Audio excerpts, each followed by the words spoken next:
The Whispers of Hell. In this video, I'll tell you a terrifying complete story based on one of the darkest war legends ever whispered. Imagine a group of soldiers sent to guard an abandoned mansion during World War II, a place far from the front lines. No enemies, no orders, just silence, until the nightmares began. They thought they were alone. They were wrong. Watch till the end. The conclusion will leave you questioning what truly waits in the shadows of war. Chapter 1. The House with No Past, France, 1944. 5 American soldiers were assigned to guard an empty estate, recently captured from the retreating Germans. The place was enormous, an old mansion on the outskirts of a bombed-out village. But unlike the ruins around it, the mansion was untouched. No bullet holes, no signs of struggle, almost like time had forgotten it. At first, they were grateful. No gunfire, no trenches, just 4 walls and a roof, hot meals, clean sheets. But that first night, something felt off. The silence wasn't peaceful, it was oppressive. Even the birds didn't sing. Corporal Mason, the youngest of them, said the place made his skin crawl. He swore he saw lights flicker down the hallway. But when they checked, nothing. Just cold, echoing halls and dust-covered paintings. Chapter 2. The Soldier in the Mirror. On the 3rd night, Sergeant Harris went to shave. The bathroom mirror was old, cracked in one corner. He leaned in, wiped away the fog, and the reflection stared back, but didn't move. He froze. The soldier in the mirror wore his uniform, had his face, but its eyes were pitch black and it grinned. Harris stumbled backward. When he looked again, the mirror was normal. He didn't mention it to the others. But later that night, he woke up to scratching under his bed. Slow, rhythmic, he lifted the sheet. There were boot prints under the floorboards, fresh, muddy, but the floor was sealed. Chapter 3. The Whispers start.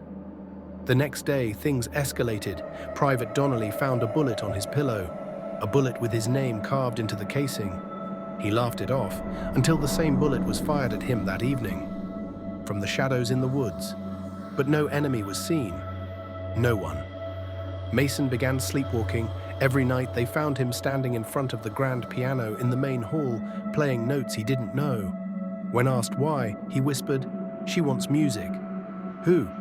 The lady in the red veil. There was no woman in the mansion. Chapter 4. Something is beneath us. Private Keller started hearing voices in the walls, male voices, foreign, crying out for help, and then screaming.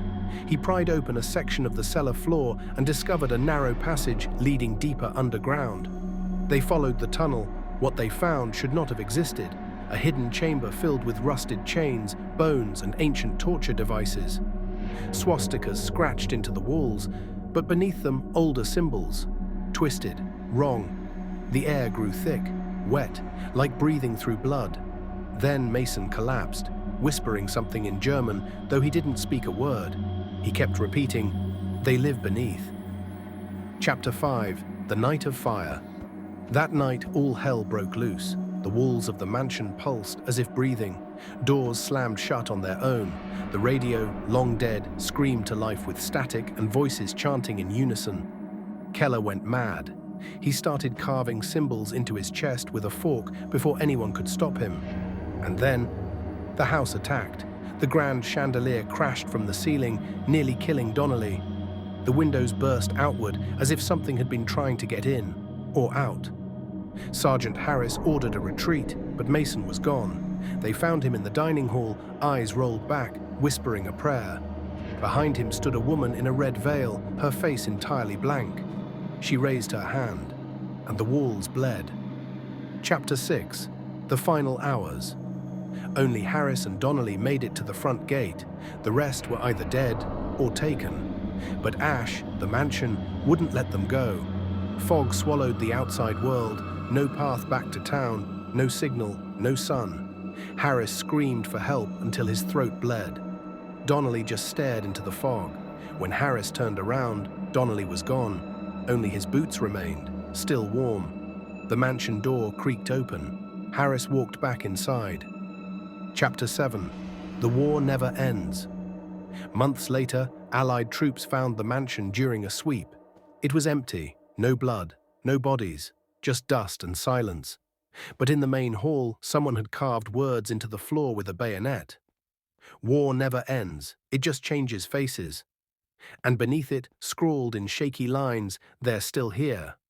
No one stayed in the house that night, and in the years since, many who try to enter never return.